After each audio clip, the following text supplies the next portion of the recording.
Next we are going to see radical center. The point of concurrence of radical axis of each pair of three non-collinear circles is called radical center. Suppose if there are three non-collinear circles, then we can find the radical axis of any two pairs, right? Then you will get 3 because there are three circles. So if you are taking any two circles, then so you will get 3 pairs, so 3 radical axes. The point of intersection of radical axis, point of concurrence, that is point of intersection of these 3 radical axes is called radical center. The point of intersection of radical axis of 3 non-collinear circles is called radical center. It is also called as the power center. So first circle, second circle, third circle. So this is radical axis between 1 and 2. So for P2 dash radial axis of 2 and 3, and P3 dash radial axis of 1 and 3. So the point of intersection, that is R, is called the radical center. Note the length of the tangents from this radical center to these 3 circles are equal, right? Next we are going to see a theorem.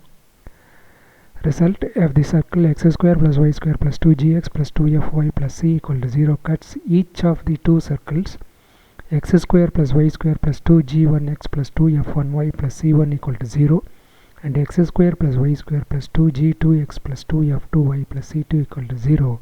Then the center of x square plus y square plus 2gx plus 2fy plus c equal to 0 lie on the radical axis of the second and third circle.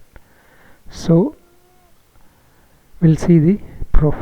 Given circles are first circle x square plus y square 2gx plus 2fy plus c equal to 0, second circle x square plus y square plus 2g1x plus 2f1y plus c1 equal to 0, third circle x square plus y square plus 2g2x plus 2f2y plus c2 equal to 0.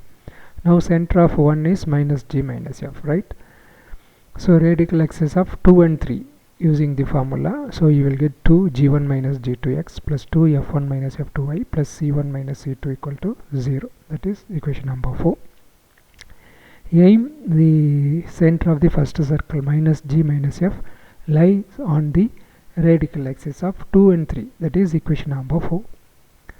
So given that 1 and 2 are orthogonal, so using the orthogonal condition 2gg1 plus 2ff1 equal to c plus c1, that is equation number 5. Similarly they have given 1 and 3 are orthogonal, so using orthogonal condition, so 2gg2 plus 2ff2 equal to c plus c2, that is equation number 6. So 5 minus 6 you will get 2gg1 plus 2ff1 minus 2gg2 plus 2ff2, which is equal to c plus c1 minus c plus c2. So we are grouping g term, right? So 2g is common, so taking outside g1 minus g2. Then f term, 2f is common, 2f into f1 minus f2, that is equal to c minus c get cancelled, remaining you will get c1 minus c2. That is minus 2g g1 minus g2 minus 2f f1 minus f2 plus c1 minus c2 equal to 0. We are taking that left hand side terms to the right hand side, then you will get this term. So multiplying, so taking that minus, right, to that g, right, we are adjusting that minus, so 2g1 minus g2 into minus g, so you will get that term, right? Similarly we are taking that minus to the nearby f, so plus next term f2 f1 minus f2 into minus f, because minus g minus f is the center, that is why we are adjusting like that, plus c1 plus c2 equal to 0. So minus g minus f satisfy equation number 4. If you have put x is equal to minus g and y is equal to minus f in equation number 4, you will get this equation, right? Therefore minus g minus f lies on 4. Next theorem, the radical axis of two circles is first one, common chord when the two circles are intersected at two distinct points. Second one, the radical axis of two circles is common tangent at the point of contact when the two circles are touching each other. If they are intersecting at 2 points, then radical axis is the common chord.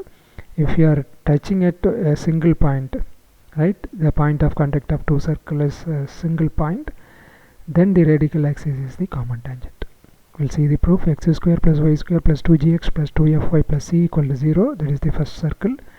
And x square plus y square plus 2g1x plus 2f1y plus c1 equal to 0 be the second circle. Right? The radical axis of 1 and 2 is 1 minus 2. Right? That is the formula.